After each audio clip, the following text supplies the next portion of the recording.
नींद एक ऐसी प्रक्रिया जो हम सब रोज अनुभव करते हैं, पर जिसके बारे में हम शायद ही कभी गहराई से सोचते हैं।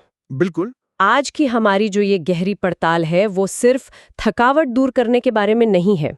हम ये देखने वाले हैं कि नींद की कमी किसी के कामकाजी जीवन को कैसे, आप कह सकते हैं, बर्बाद कर सकती है, मानसिक स्वास्थ्य पर क्या असर डालती है। और शरीर के अंदर भी, मतलब हार्मोन, इम्यून सिस्टम, यहाँ तक कि दिल पर भी इसका क्या प्रभाव पड़ता है। हाँ, और इस विश्लेषण के लिए हमारे पास व्यक्तिगत कहानियां हैं, हार्वर्ड जैसे संस्थानों से आए वैज्ञानिक शोध हैं और अल्जाइमर जैसी गंभीर बीमारियों से नींद के संबंध पर आधारित लेख भी हैं।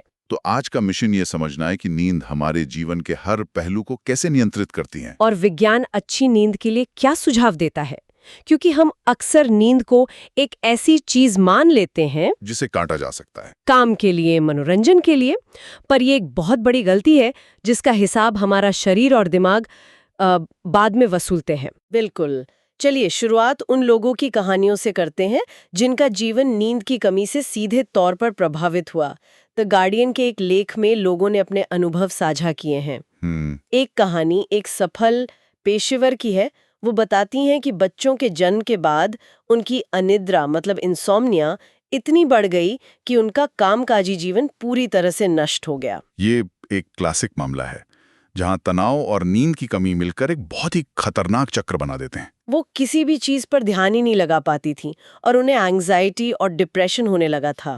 और भी कहानियां हैं। नीदरलैंड्स के एक संगीतकार का अनुभव तो और भी चौंकाने वाला है। उनके लिए संगीत सिखाना असहनीय हो गया था। जरा सोचिए, जब किसी ने सिर्फ 1 घंटे की नींद ली हो तो उसके लिए 6 साल के बच्चों को रिकॉर्डर बजाते हुए सुनना कितना मुश्किल होता होगा। उफ। और एक और कर्मचारी को तो उसके बॉस ने उदास और थका हुआ दिखने के लिए टोक दिया। और इससे तो उसकी एंग्जाइटी और भी बढ़ गई होगी। बिल्कुल।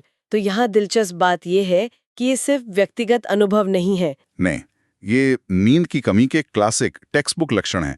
चिड़चिड़ापन, याददाश्त में कमी, भ्रम और ध्यान केंद्रित करने में जबरदस्त कठिनाई। तो मतलब दिमाग एक धुंध में काम कर रहा होता है। हाँ, और ये लक्षण किसी की पेशेवर क्षमता और उनके व्यक्तिगत संबंधों पर सीधा और गहरा असर डालते हैं। तो ये सिर्फ मूड खराब होने की बात नहीं है, ये असल में दिमाग के काम करने की क्षमता में गिरावट है। अच्छा, तो जब हम सोते हैं तो असल में होता क्या है?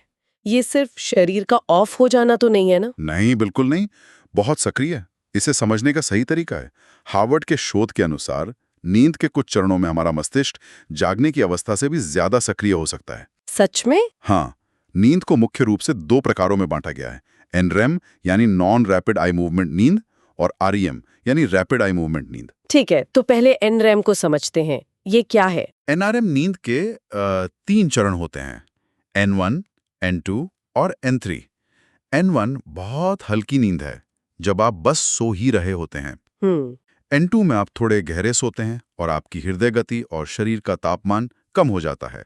लेकिन असली जादू N3 में होता है। N3, तो ये सबसे गहरी नींद है, हमारे शरीर का रिपेयर मोड जैसा कुछ। बिल्कुल सही शब्द है, रिपेयर मोड। N3 को स्लो वेव स्लीप भी कहते हैं। इसी दौरान शरीर अपनी मरम्मत करता है, ऊतकों का विकास होता है, हार्मोन रिलीज होते हैं और ऊर्जा वापस जमा होती है। एकदम। ये शारीरिक रूप से तरोताजा होने के लिए सबसे जरूरी चरण है।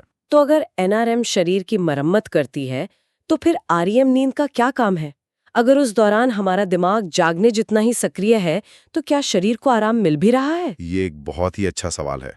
आरईएम नींद को आप सक्रिय नींद या मानसिक नींद कह सकते हैं। मानसिक नींद? हाँ, इस दौरान मस्तिष्क की गतिविधि लगभग जागने जैसी ही होती है।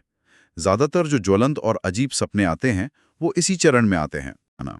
और एक बहुत ही रोचक बात यह है कि इस दौरान हमारे शरीर की मांसपेशियां अस्थायी रूप से लकवाग्रस्त हो जाती हैं, ताकि अगर हम सपने में उड़ रहे हों तो असलियत में बिस्तर से कूद ना जाए। बिल्कुल, ये एक सुरक्षा तंत्र है। तो पूरी रात एनआरएम और आरईएम नींद की ये चक्कर चलते रहते हैं। हर चक्कर लगभग 90 से 120 मिनट का होता है। और ये एक लहर की तरह है ना, जो रात भर हमारे दिमाग और शरीर को ठीक करती रहती है। सही कहा। रात के पहले हिस्से में गहरी नींद यानी N3 ज्यादा होती है और सुबह होते होते आरईएम नींद का समय बढ़ता जाता है। ये सोचना ही कितना अजीब है कि नींद की कमी हमारी भावनाओं को इस तरह से नियंत्रित कर सकती है और मुझे लगता है कि इसका असर सिर्फ हमारे मूड तक ही सीमित नहीं होगा। नहीं, बिल्कुल नहीं। न्यूरोसाइकेट्री जर्नल का शोध चिंता और नींद के बीच एक दुष्चक्र को उजागर करता है। देखिए, चिंता नींद में बाधा डालती है और नींद की कमी चिंता को और बढ़ा देती है। हाँ, जब हम कम सोते हैं तो हमारे शरीर में स्ट्रेस हार्मोन कॉर्टिसोल का स्तर बढ़ जाता है, तो हम ज्यादा तनावग्रस्त महसूस करते हैं। और साथ ही हमारे मस्तिष्क का वो हिस्सा प्रीफ्रंटल कॉर्टेक्स जो डर और चिंता को नियंत्रित करता है, वो कम सक्रिय हो जाता है। तो मतलब हमारी जो इमोशनल ब्रेक है वो कमजोर पड़ जाती है। एकदम सही सादृश्य है। हम छोटी छोटी बातों पर भी ज्यादा चिंतित और परेशान होने लगते हैं। और डिप्रेशन के साथ भी इसका गहरा संबंध है। डिप्रेशन से पीड़ित लगभग 90% लोग नींद की समस्या का अनुभव करते हैं। और ये एक लक्षण भी है और कारण भी। हाँ, ये एक ऐसा दुष्चक्र है जिससे बाहर निकलना बहुत मुश्किल हो सकता है। ठीक है, तो दिमाग और भावनाओं पर असर तो साफ है, लेकिन अब शरीर पर आते हैं। मैं भूख और वजन के बारे में सोच रही थी। कई बार जब कोई बहुत थका हुआ होता है तो जंक फूड खाने की बहुत इच्छा होती है। क्या इसका कोई वैज्ञानिक कारण है? इसका एक बहुत ही स्पष्ट वैज्ञानिक कारण है, जो 2 हार्मोन से जुड़ा है, ग्रेलिन और लेप्टिन। ग्रेलिन और लेप्टिन। हाँ, ग्रेलिन को आप जाओ और खाओ सिग्नल देने वाला हार्मोन समझ सकते हैं। ये भूख बढ़ाता है। और लेप्टिन पेट भरने का संकेत देता है, यानी बस करो सिग्नल। और नींद की कमी इन सिग्नल्स को गड़बड़ कर देती है पूरी तरह से। एक अध्ययन में पाया गया कि सिर्फ 2 रात कम सोने से, मतलब लगभग 4 घंटे प्रति रात सोने से, ग्रेलिन का स्तर 28% तक बढ़ जाता है। 28%? और लेप्टिन का स्तर 18% घट जाता है। 28% ज्यादा भूख और 18% कम संतुष्टि का सिग्नल, ये तो बहुत बड़ा अंतर है। बिल्कुल। और सिर्फ ज्यादा खाने की ही नहीं, बल्कि शरीर को ज्यादा कैलोरी, खासकर मीठे और कार्बोहाइड्रेट वाले भोजन की तीव्र इच्छा होती है। तभी आधी रात में चिप्स खाने का मन करता है। यही कारण है। सीधी सी बात है, कम नींद का मतलब है ज्यादा भूख और कम संतुष्टि, जो वजन बढ़ने का एक पक्का नुस्खा है। ये तो हुई पेट की बात। हमारे शरीर की रक्षा प्रणाली, मतलब इम्यून सिस्टम पर इसका क्या असर होता है? क्या नींद की कमी हमें सच में ज्यादा बीमार कर सकती है? हाँ, इसका सीधा संबंध है। नींद हमारे इम्यून सिस्टम के सिग्नलिंग अणुओं, जिन्हें साइटोकाइंस कहते हैं, उन्हें नियंत्रित करने में मदद करती है। जब हम पर्याप्त नींद नहीं लेते तो ये संतुलन बिगड़ जाता है। और फिर? और शरीर में एक स्थायी निम्न श्रेणी की सूजन, मतलब क्रॉनिक लो ग्रेड इन्फ्लेमेशन की स्थिति बन जाती है। क्रॉनिक लो ग्रेड इन्फ्लेमेशन, ये सुनने में थोड़ा जटिल है। इसे आसान भाषा में कैसे समझ सकते हैं? इसे ऐसे समझिए कि आपका शरीर हर समय एक हल्की आपातकालीन स्थिति में है। जैसे घर में स्मोक अलार्म की बैटरी कम होने पर वो लगातार धीमी आवाज में बजता रहता है। अच्छा। ये तुरंत कोई बड़ा खतरा नहीं है, लेकिन लंबे समय में ये सिस्टम को थका देता है और उसे असली खतरों, जैसे वायरस या बैक्टीरिया, से लड़ने के लिए कमजोर बना देता है। वाह, ये तो बहुत अच्छी तरह समझ आया। और इससे भी बड़ी बात यह है कि नींद की कमी इम्यून मेमोरी को भी कमजोर करती है ना? सही कहा। इसका मतलब है कि अगर आपको कोई टीका लगा है या पहले कोई संक्रमण हो चुका है, तो अगली बार उससे लड़ने में शरीर कम प्रभावी होगा। एक और शब्द है जो मैंने हाल ही में सुना है, HRV। मुझे ये तो पता है कि ये दिल से जुड़ा है, लेकिन ये असल में है क्या और नींद से इसका क्या लेना देना है? HRV यानी हार्ट रेट वेरिएबिलिटी, हृदय स्वास्थ्य का एक बहुत ही महत्वपूर्ण संकेतक है। ये हमारे दिल की धड़कनों के बीच के समय में होने वाले सूक्ष्म बदलावों को मापता है। बदलाव? मुझे तो लगता था कि दिल की धड़कन एक स्थिर लय में होनी चाहिए। यही आम धारणा है, लेकिन सच्चाई इसके विपरीत है। एक स्वस्थ दिल एक अच्छे जैज संगीतकार की तरह है। लय में रहता है, लेकिन जरूरत पड़ने पर थोड़ा बदलाव करने के लिए हमेशा तैयार रहता है। मतलब ये अनुकूलन क्षमता को दर्शाता है। बिल्कुल। कम HRV एक मशीन की तरह है जो एक ही धुन पर चलती है, जो तनाव के अनुकूल नहीं ढल पाती। तो ज्यादा HRV बेहतर है? हाँ, ज्यादा HRV का मतलब है कि आपका रेस्ट और डाइजेस्ट सिस्टम सक्रिय है। और शोध से ये पता चलता है कि खराब नींद और नींद की कमी HRV को काफी कम कर देती है। और कम HRV का मतलब है फाइट या फ्लाइट सिस्टम ज्यादा सक्रिय है, जिससे लंबे समय में उच्च रक्तचाप, अनियमित धड़कन और दिल के दौरे का खतरा बढ़ जाता है। ये जानकारी वाकई आंखें खोलने वाली है। लेकिन एक और गंभीर पहलू है जिस पर हमें बात करनी है, नींद और अल्जाइमर रोग के बीच का संबंध। ये बहुत डरावना लगता है। हाँ, ये एक ऐसा क्षेत्र है जहां हाल के वर्षों में बहुत चौंकाने वाले शोध हुए हैं। पहले ये माना जाता था कि अल्जाइमर के मरीजों को नींद की समस्या होती है, जो बीमारी का एक लक्षण है। लेकिन अब सबूत इस ओर इशारा कर रहे हैं कि खराब नींद अल्जाइमर के विकास में एक कारण भी हो सकती है। हाँ, एक कारण। ये कैसे होता है? इसके पीछे क्या प्रक्रिया है? इसे समझने के लिए हमें मस्तिष्क की कचरा निपटान प्रणाली को समझना होगा, जिसे ग्लिम्फेटिक सिस्टम कहते हैं। ये सिस्टम गहरी नींद यानी हमारी स्लो वेव स्लीप N3 के दौरान सबसे ज्यादा सक्रिय होता है। तो ये हमारे दिमाग का क्लीनिंग क्रू है।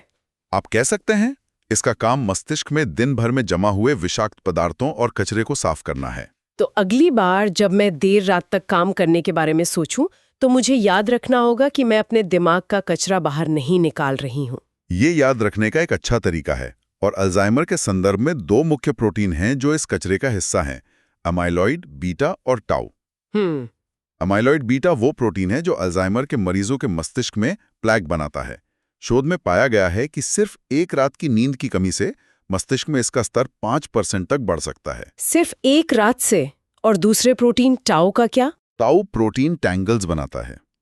एक अध्ययन में देखा गया कि नींद की कमी से मस्तिष्क मेरु द्रव, मतलब जो तरल पदार्थ हमारे मस्तिष्क के चारों ओर होता है, उसमें टाउ का स्तर 50% से भी अधिक बढ़ गया।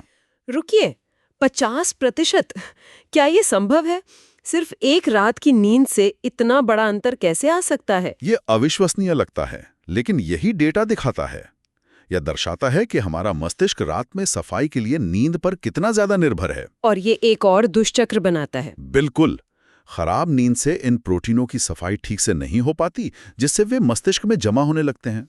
और जब ये प्रोटीन जमा होते हैं तो वे मस्तिष्क के उन हिस्सों को नुकसान पहुंचाते हैं जो नींद को नियंत्रित करते हैं, जिससे नींद में और भी ज्यादा बाधा आती है और भी खराब होती है। ये तो एक बहुत ही डरावना जाल है। इतनी गंभीर जानकारी के बाद मुझे लगता है कि हम सबको ये जानना जरूरी है कि हम इस पर नियंत्रण कैसे पा सकते हैं। अच्छी खबर यह है कि हम अपनी नींद की आदतों को सुधार सकते हैं।